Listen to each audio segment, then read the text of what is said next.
Pria ini sangat seram. Setelah meniduri gadis cantik, tidak ada pembicaraan manis, dan tanpa basa-basi, dia menggunakan pistol untuk menembak gadis itu. Sebenarnya gadis ini tidak ada dendam dengannya. Pria ini hanya ingin mempergunakan dia untuk memecahkan kasus.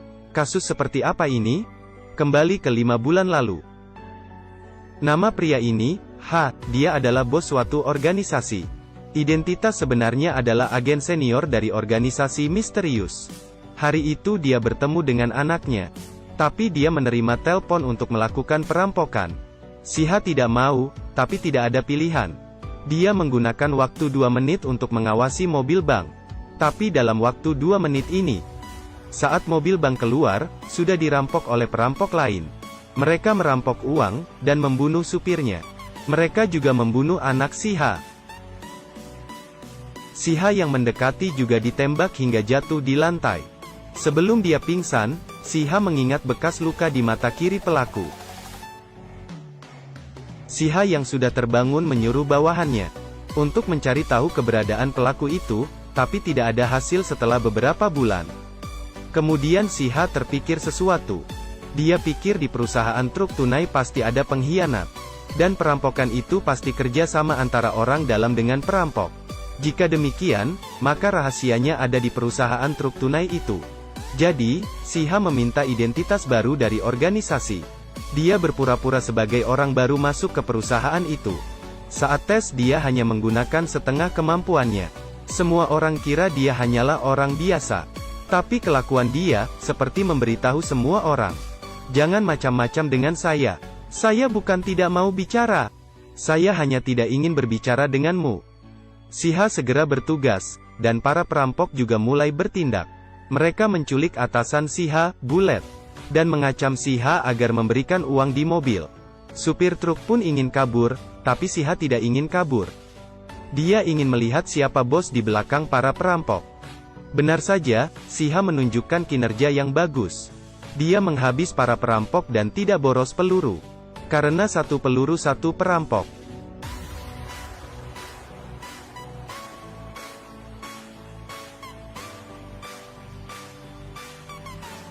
Kemudian si membuka topeng para perampok.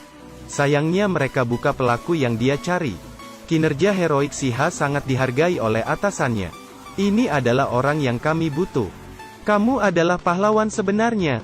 Semua ini tidak sia-sia. 3 minggu kemudian, si dirampok lagi. Tapi kali ini si dengan gampang menyelesaikan semua ini.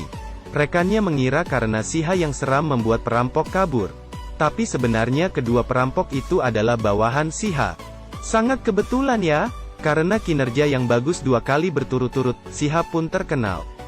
Sehingga ada cerita awal tadi, si gadis yang ditidurinya. Gadis itu tidak tahu apapun tentang si dan juga tidak mengetahui adanya pengkhianat. Penyelidikan si menemui jalan buntu. Tapi dia yakin bahwa keinginan perampok itu tak ada habisnya.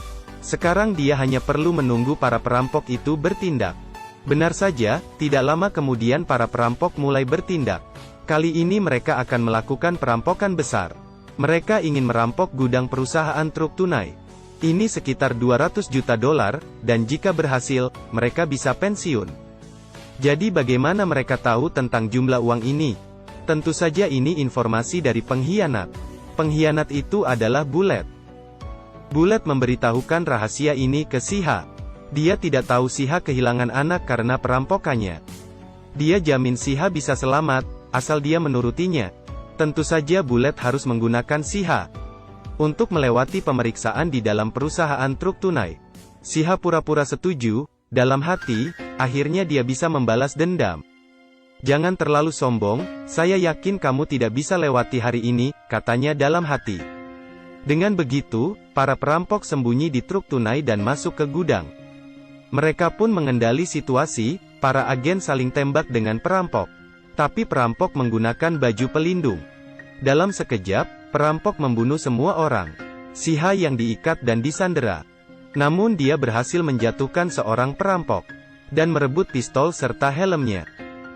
Si membunuh seorang perampok dan menusuk perampok lain. Rekan lain di bawah arahan si Mereka mulai mengambil senjata dan melawan perampok. Bullet yang sadar situasi ini bisa mempengaruhi rencana mereka. Maka dia pun tidak berakting lagi, dia membunuh beberapa rekannya dari belakang. Dan juga melukai si H. Sekarang tidak ada yang bisa menahan para perampok. Bos perampok dan anak buahnya Yan dan Bullet kabur membawa uang 200 juta dolar. Mereka mengikuti jalan yang direncanakan dan berhasil kabur.